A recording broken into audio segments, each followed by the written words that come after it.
There are always men who cry, "A woman's place is in the home. She shouldn't be doing a man's job."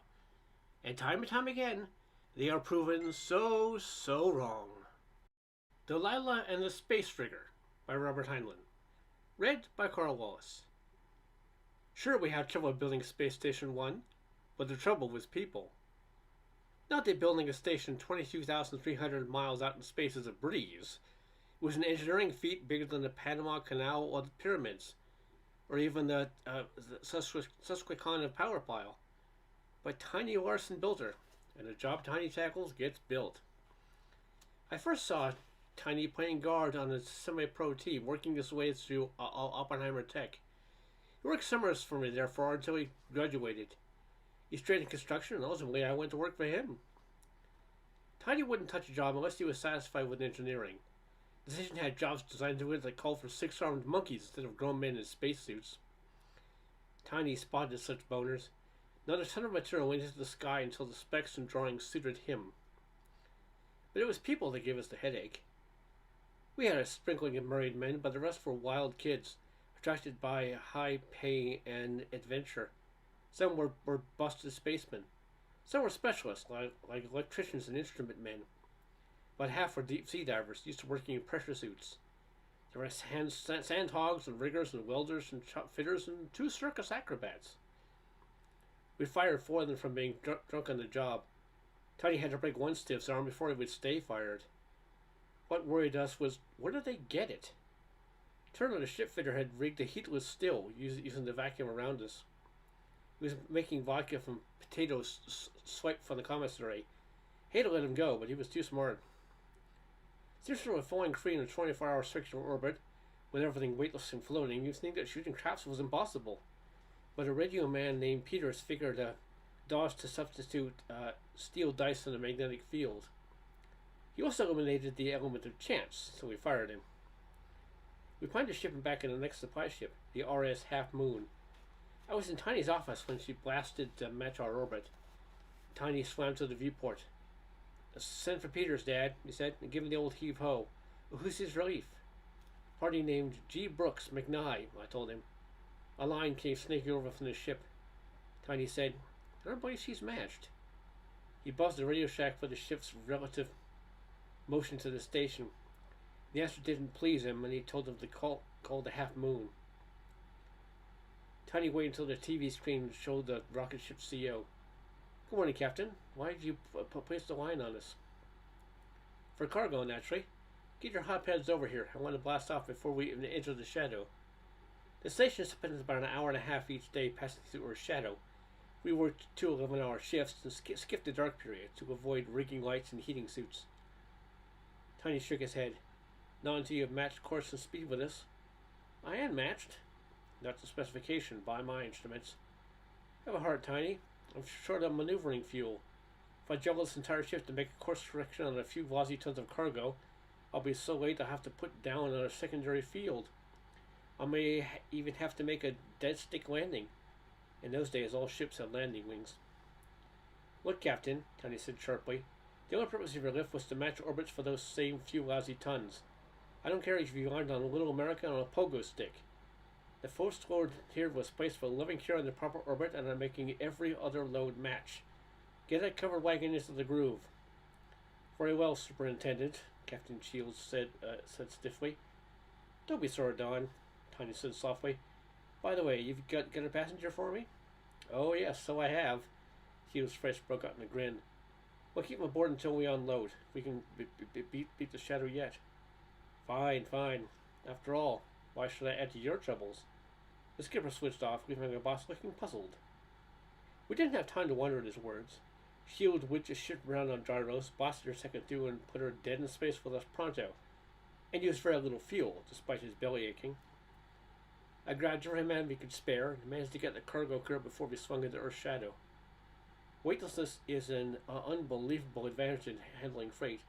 We gutted the Half Moon, by hand, mind you, in 54 minutes. The stuff was oxygen tanks, loaded, and aluminum mirrors to shield them, panels of outer skin, sandwich stuff of titanium alloy sheets with foamed glass filling, and cases of JATO units to spin the living quarters. Once it was all out and snapped to our old cargo line, we set the men back by the same line. I won't let a man work outside without a line, no matter how space happy he figures he is. And I told Shields to send over the passenger and cast off. This little guy came out the ship's airlock and hooked on the ship's line. Handling stuff like he was used to space, he set his feet and dived, straight on the stretch line, his snap hook running free. I hurried back and motioned him to follow me. Tiny, the new man, and I reached the airlock together. Besides the usual cargo lock, we had 3 GE quick locks. Quick lock is an Iron Maiden without spikes. Fits a man in a suit, leaving just a few pints of air to scavenge, and cycles automatically. Big time saver in changing shifts. I passed to the middle-sized one. Tiny, of course, used the big one. Without hesitation, the new man pulled himself into the small one. We went into Tiny's office. Tiny strapped down and pushed his helmet back. "Well, McKnight," he said, glad to have it with us." The new radio tech opened his helmet. I heard a low, pleasant voice answered, "Thank you." I stared and didn't say anything. From where I was, I could see that the radio tech was wearing a hair ribbon. I thought Tiny would explode. He didn't need to see the ribbon. With the helmet up, it was clear the new man was as female as Venus de Milo. Tiny sputtered and he was unstrapped and diving for the viewport. "Dad," he yelled, "get the Radio Shack. Stop that ship." But the half moon was already a ball of fire in the distance. Tiny looked dazed. "Who else knows about this?" "Nobody, so far as I know." He thought a bit. "We got to keep her out of sight." "That's it. We keep her locked up and out of sight until the next ship matches in." He didn't look at her. "What in the world are you talking about?" McKnight's voice was higher and no longer pleasant. Tiny glared. "You, that's what. Or are you a stowaway?" "Don't be silly. I'm G.B. McKnight, electronics engineer. Don't you have my papers?"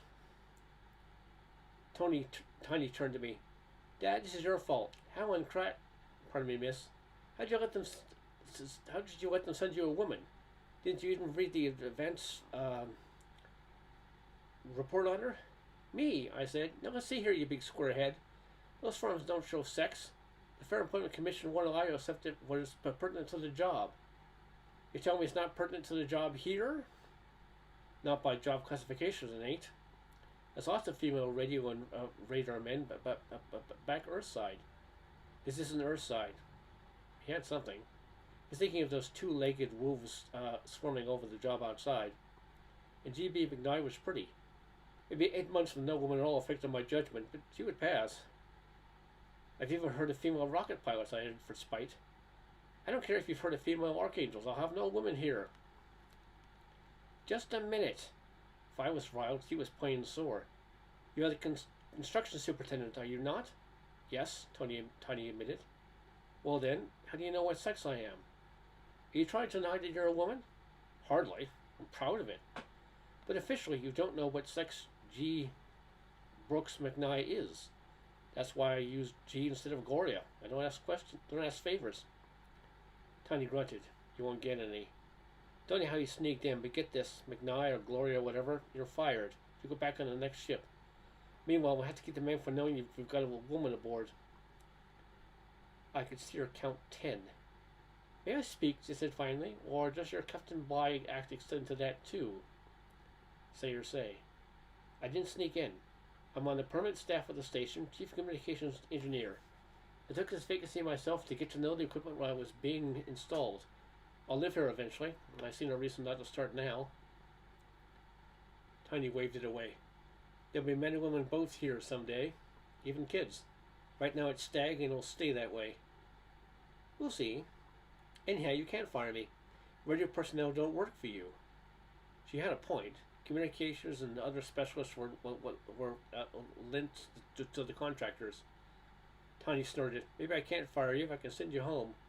Requisition personnel must be satisfied to the contractor," meaning me. Paragraph 7, Clause M. I wrote that clause myself. "Do you know if requisition personnel are refused without cause, the contractor bears the replacement cost? I'll risk paying your fare home, but I won't have you here." "You are most unreasonable." "Perhaps, but unless I was good for the job. I'd rather have a dope putter than have a woman sniffing around my boys. She gasped. Tiny knew he'd said too much. He added, "Sorry, miss, but that's it. You stay undercover until I can get rid of you." Before she could speak, I cut in, "Tiny, look behind you." Staring in the port was one of the riggers. His eyes bugged out. 3 or 4 more floated up and joined him. Then Tiny zoomed up to the port and they scattered like minnows. He scared them almost out of their suits. I thought he was going to shove his fist through the quartz. He came back looking whipped. "Miss," he said, pointing, "wait in my room." When he was gone, he added, "What do we do?" I said, "I thought you made your mind up, don't, Tiny?" "I have," he answered peevishly. "Ask the chief inspector to come in, will you?" That showed how far he was gone. The inspection gang belonged to Harriman Enterprises, not to us, and Tiny rated them mere nuisances. Besides, Tiny was an Oppenheimer graduate. Dalrymple was from MIT. He came in brash and cheerful. "Good morning, Superintendent." "Morning, Mr. Witherspoon. What can I do for you?" Glumly, Tiny told the story. Dalrymple looked smug. "She's right, old man. You can send her back and even specify a male relief. But I can hardly endorse for proper cause, can I? Damnation, Dalrymple, we can't have a woman around here. A moot point. Not covered by contract, you know. If your office hadn't sent us a crooked gambler's predecessor, I wouldn't be in this jam." There. Remember the old blood pressure? Suppose I'll leave the endorsement open and arbitrate the cost. That's fair, eh? I suppose so. Thanks. Not at all. But consider this. When you rushed Peters off before interviewing the newcomer, you cut yourself down to one operator. Hammond can't stand watch 24 hours a day. You can sleep in the shack. The alarm will wake him. I can't accept that. The home office and shift frequencies must be guarded at all times. Harriman Enterprises has supplied a qualified operator. Afraid you must use her for the time being. Tiny will always cooperate with the inevitable, he said quietly. "She'll take for a shift. Better put the married man on that shift." And he called her in. "Go to the radio shack and start making lurdy so that Hammond can go off watch soon. Mind what he tells you, if he's a good man." "I know," she said briskly. "I trained him." Tiny bit his lip. "See," I said. "Superintendent doesn't bother with trivia. I'm Robert Dalrymple, Chief Inspector." He probably didn't introduce his assistant either. "Mr. Witherspoon." "Call me Dad," I said. She smiled and said, "Howdy, Dad." I felt warm clear through. She went on to Dalrymple. "Odd we haven't met before." Tiny butted in. "McNye, you sleep in my room." She raised her eyebrows. He went on angrily. "Oh, I'll get my stuff out at once. And get this. Keep the door locked off shift." "You're darn tootin' I will." Tiny blushed. I was too busy to see much of Miss Gloria. There was cargo to stow, the new tanks to install and shield. That left the most worrisome task of all, putting spin on the living quarters. Even the optimists didn't expect much interplanetary traffic for some years. Nevertheless, Harriman Enterprises wanted to get some activities moved in and paying rent against their enormous investment. IT&T had leased space for a microwave relay station, several million a year for television alone. The Royal Borough was itching to set up a hemispheric integrating station. Palomar Observatory had a concession. The Security Council had some hush-hush project. Fermi Physical Labs and Caring Institute each had space. A dozen tenants wanted to move in now or sooner, even if we never completed accommodations for tourists and travelers. There were time bonuses in it for 5 companies incorporated, and their help. So we were in a hurry to get spin on the quarters. People who've never been out have trouble getting to their heads. At least I had. There's no feeling of weight, no up or down in a free orbit in space. There's Earth, round and beautiful, only 20-odd thousand miles away, close enough to brush your sleeve. You know it's pulling you toward it, yet you feel no weight. Absolutely none. You float. Floating is fine for some types of work. When it's time to eat, or play cards, or bathe, it's good to feel weight on your feet. Your dinner stays quiet, and you feel more natural. You've seen pictures of the station, a huge cylinder like a bass drum with ship's nose pockets dimpling its size. Imagine a snare drum spinning around inside the bass drum. That's the living quarters with centrifugal force pinching for gravity. We could have spun the whole station, but you can't brush a ship against a whirling dervish. So we built a spinning part for creature comfort and an outer stationary part for docking, tanks, storerooms, and the like. We passed from one to the other at the hub.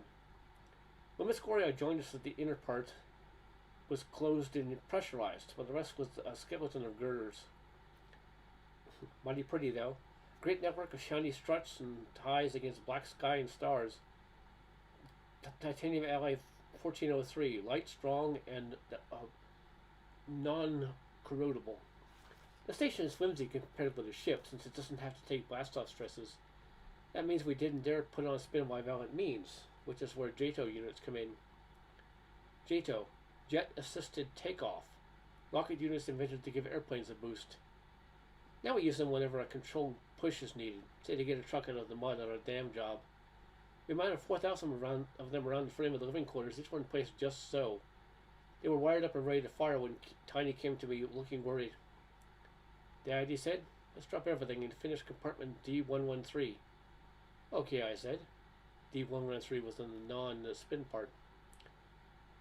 Rig an airlock and stock with 2 weeks supplies. That'll change your mass distribution for spin, I suggested. I'll refigure it next arc period. Then we'll shift JATOs. When Dalrymple heard about it, it came charging around. It made a delay in making rental space available. What's the idea? Tiny stared at him. They've been cooler than ordinary lately. Dalrymple had been finding excuses to seek out Miss Gloria. Had to pass through Tiny's office to reach her temporary room, and Tiny had finally told him to get out and stay out. The idea, Tiny said slowly, is to have a pup tent in case the house burns. What do you mean? Suppose we fire up the JATOs and the structure cracks. Want to hang around in spaces until a ship happens by? That's silly. The stresses have been calculated. That's what the man said when the bridge fell. We'll do it my way. Dalrymple stormed off. Tiny's events to keep Gloria fenced up were sort of pitiful. In the first place, the radio tech's biggest job was repairing suit walkie-talkies, done on watch. A rash of such troubles broke out on her shift. I made some shift transfers and docked a few for costs, too. It's not proper maintenance when a man deliberately busts his aerial. There were other symptoms. Became stylish to shave. Men started wearing shirts around quarters, and bathing increased to where I thought I would have to rig another water still. Came the shift when D113 was ready and the JATOs readjusted. I don't mind saying I was nervous. All hands were ordered out of the quarters into suits. They perched around the girders and waited. Men in spacesuits all look alike. We used numbers and colored armbands. Supervisors had 2 antennas, one for the gang frequency, one for the supervisor's circuit. With Tiny and me, the second antenna hooked back through the Radio Shack into all the gang's frequencies. A broadcast. The supervisor reported their men cleared the fireworks, and I was about to give Tiny the word when this figure came climbing through the girds inside the danger zone. No safety line, no armband, one antenna. Miss Gloria, of course. Tiny hauled her out of the blast and anchored her with his own safety line. I heard his voice harsh on my helmet. Who do you think you are, a sidewalk superintendent? And her voice, what do you expect me to do? Go park on a star. I told you to stay away from the job. If you can't obey orders, I'll lock you up. I reached him, switched up our radio, and touched helmet. Boss, I said, you're broadcasting. Oh, he says, switches off and touches helmets with her. We can still hear her. She didn't switch off.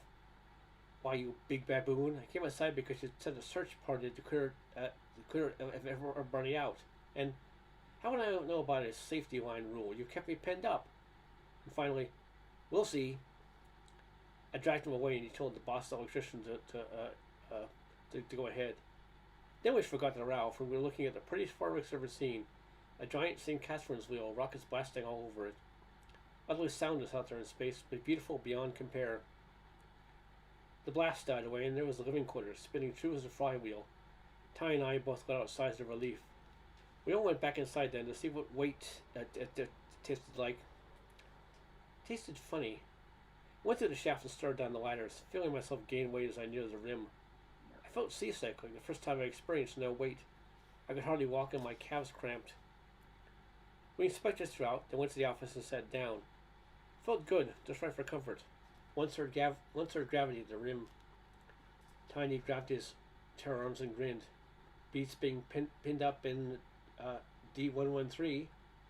Speaking of being pinned up, Miss Gloria said, walking in, may I have a word with you, Mr. Larson? Huh? Certainly. Matter of fact, I wanted to see you. I owe you an apology, Miss McNally. I was... Forget it, she cut in. You were on edge. I want to know this. How are you going to keep up this nonsense of trying to chaperone me? He studied her. Not long. Just till your relief arrives. So, who was the shop steward around here? A chip fitter named McAndrews. If you can't use him, you're a staff member. Not the job I'm feeling. I'm going to talk to him. You're discriminating against me, and in my off time at that. Perhaps, but you will find I have the authority. Legally, I'm a ship's captain while on this job. Captain of space has wide discriminatory powers. Then you should use them with discrimination. He grinned. Isn't that what you just said I was doing? We didn't hear from the shop steward, but Miss Gloria started doing as she pleased. She showed us the movies next off shift with Dalrymple. Tiny left in the middle. She was coming back alone. He stopped her, having seen to it that I was present.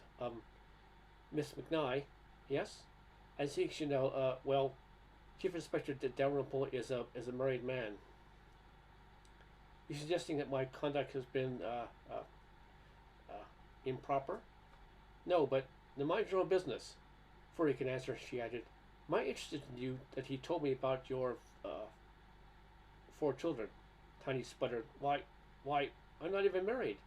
So, that makes it worse, doesn't it? She swept out. Tiny quit trying to keep her in her room, but told her to notify him whenever she left it. I kept him busy writing herd on her. Our friend suggesting I get Dalrymple to spell him. I was surprised when he told me to put through the order dismissing her. I'd been very sure he was going to drop it. What's the charge, I asked. Insubordination. I kept mum. He said, well, she won't take orders. She does her work okay. You give orders you wouldn't give to one of the men, and the man wouldn't take. You disagree with my orders? That's not the point. You can't prove the charge to Tiny. Well, charge her with being female. I can prove that. I didn't say anything. Dad, he added, wheedlingly, you know how to write it. No personal animus against Miss McNally, but I felt as a matter of policy and so on and so forth. I wrote it and gave it to Hammond privately. Radio texts are sworn to secrecy, but it didn't surprise me when I was stopped by O'Connor, one of our best metalsmith. Look, Dad, is it true the old man is getting rid of Brooksy? Brooksy?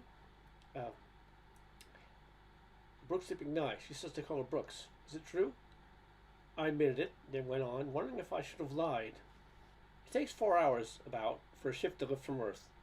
The shift before the Pole Star was due, with Miss Gloria's relief, the timekeeper brought me 2 separation slips. The 2 men were nothing. We averaged more each ship. An hour later, he reached me by supervisor and asked me to come to the time office. I was out in the room inspecting a weld job. I said no. Please, Mr. Witherspoon, he begged. You've got to. When the little boy doesn't call me Dad, it means something. I went. It was a queue-like mail call outside his door. I went in and he shut the door on them. He handed me a double handful of separation slips. What in the great depths of the night is this? I asked. There's a dozen more I ain't had time to write up yet. None of the slips had any reason given, just own choice. Look, Jimmy, what goes on here? Can't you dope it out, Dad? Shucks, I'm turning in one too. I told him my guess, and he admitted it. So I took the slips, called Tiny, and told him for the love of heaven to come to his office. Tiny chewed his lip considerable. But Dad, they can't strike. It's a non-strike contract with bonds from every union concerned. It's no strike, Tony. You can't keep a man from quitting. they'll pay their own fares back, so help me. Guess again. Most of them have worked long enough for the free ride. We'll have to hire others quick, or we'll miss our date. Worse than that, Tiny, we won't finish. My next start period, you won't even have a maintenance crew. I never had a gang of men quit me. I'll talk to them. No good, Tiny. You're up against something too strong for you. You're against me, Dad? I'm never against you, Tiny. He said, Dad, you think I'm pig-headed, but I'm right. You can't have one woman run 700 men. It drives them nutty. I didn't say it affected them the same way. I said, is that bad? Of course. I can't let the job be ruined to humor one woman. Tiny, have you looked at the progress charts lately? I've already had time to. What about them? I knew why I hadn't had time. You have trouble proving Miss Gordy interfered with the job. We're ahead of schedule.